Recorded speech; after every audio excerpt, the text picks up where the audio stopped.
Now, the government of the Democratic Republic of Congo says it considers suspending all bilateral agreements with its neighbor Rwanda, which it accuses of backing M23 rebels. How credible is the DRC's accusation against Rwanda?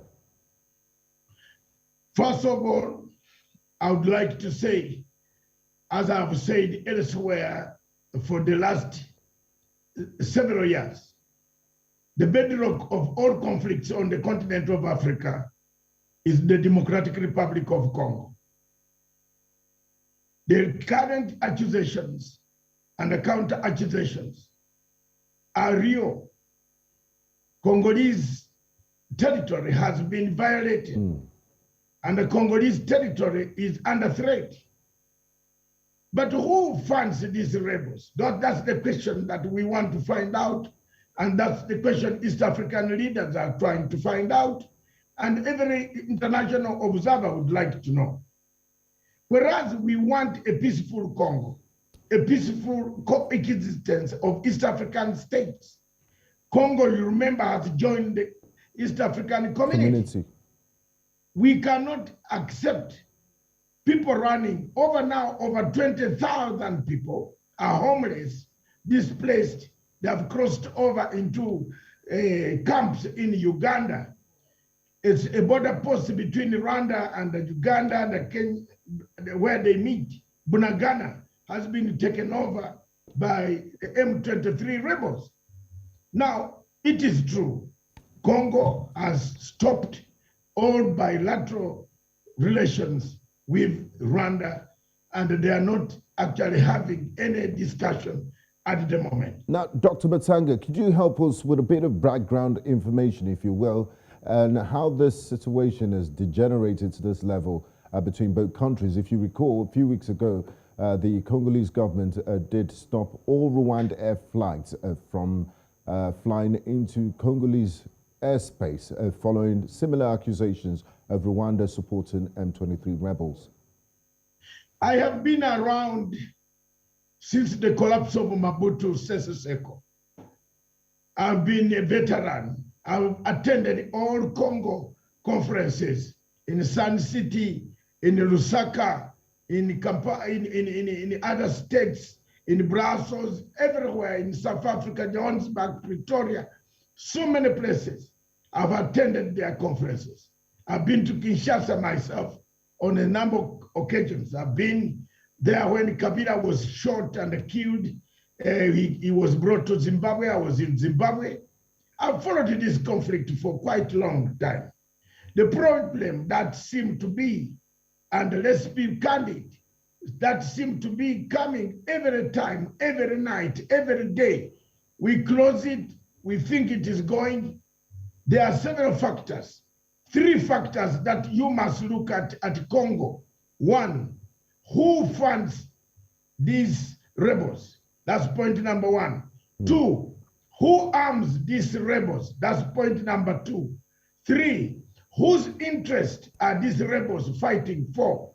Those 3 answers, if you get the answers, you'll get to the bottom of resolving the conflict that has been in Congo for all this time. First of all, foreign pressure, external forces that need Congo to be dismembered are many. Then we have also neighbors of Congo that have always wanted to create a state of Banamlenge, a state of people who speak the same language similar to that of those of Rwanda and Uganda. Those ambitions have been there. And as you know very well, Congo is millions of hundreds and hundreds of miles, square kilometers across. The people in Kinshasa don't know what is happening in Goma, in Kivu province, in Ituri forest, in Kisangani. It's a huge country where you can fly for over 3 hours to 4 hours in one state, almost 3 times than Europe. So those factors are there. Unless we come out, unless we bring out those factors and discuss as Africans and say, Factor number one, you are responsible. Factor number two, you are responsible. Let's arrest the situation from the root cause. What is the root cause? Is it the big state? Is it huge? Is it manageable? Are there people who want the diamonds? Are there people who want the territory?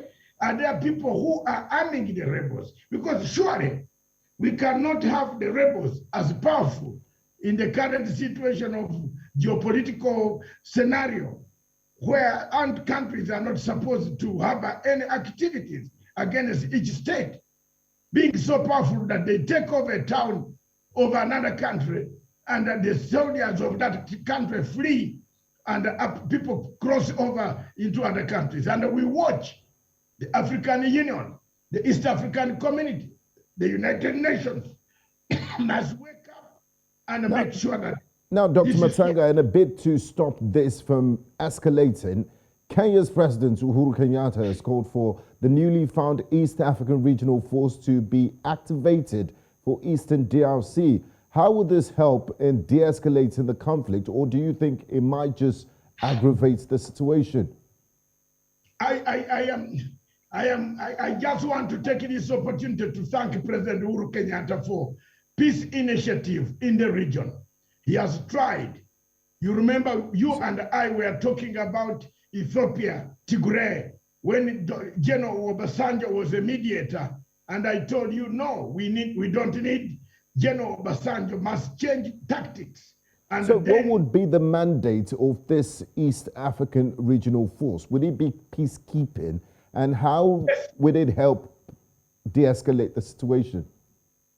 First of all, the East African peacekeeping, you must bring the same countries who fund some of them fund the rebels.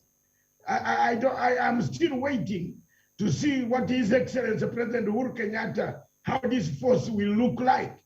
But the same countries, and I want to be candid here, when millions and millions of people are watching worldwide, to resolve a conflict of this nature, we must come out clean. You must isolate the bad elements.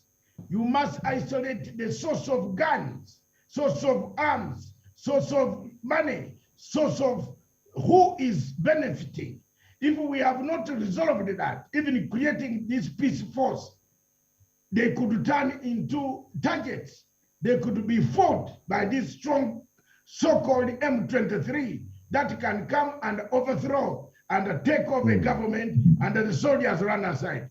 So I don't know how far I encourage President Uhuru Kenyatta, before he goes into it, to resolve those issues and isolate them, and then get a East African peacekeeping force. Because this East African peacekeeping force, some of the countries in East Africa are also the same funders of M23. So how are you going to have a peacekeeping force? It will be definitely interesting to see how that pans out, because you said some of the countries that are destabilizing the DRC would also have contributions and troops in the East African force. Thank you very much, Dr. David Matsanga, for your time. Thank you very much. Thank you, all of you millions watching.